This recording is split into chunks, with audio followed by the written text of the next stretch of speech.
Natasha Deen. Hi everybody, I am answering student questions today, and the biggest questions that everybody wanted to know was what inspired you to become an author. So, I'm 10 years old, and my teacher, Mrs. Nichols, says we have to write an article or an essay on what do you want to be when you grow up. And at that point in my life, I really wanted to be a judge. The only problem is all my friends want to be like, you know, firefighters and teachers and like these exciting kinds of jobs. And, you know, when you try to explain what a judge is, everyone kind of looks at you like, oh. So I thought rather than writing out, I want to be this thing and this is why I want to be it, that what I would do was take Mrs. Nichols into the future and show her a day in my life as a judge.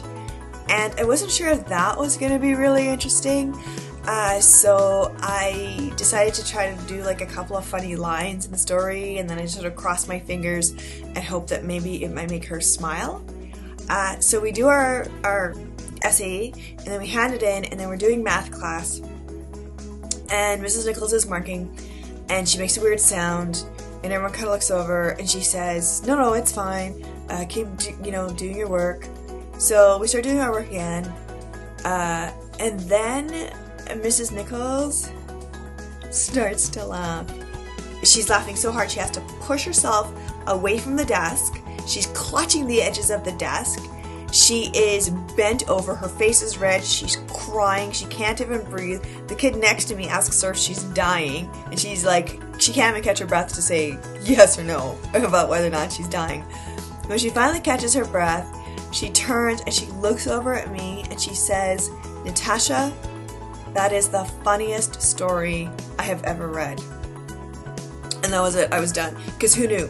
Who knew that if you put words on a page and had people read them, you could make their day better by making them laugh? Who knew you could make someone laugh so hard with a story that they were crying, they laughed so hard?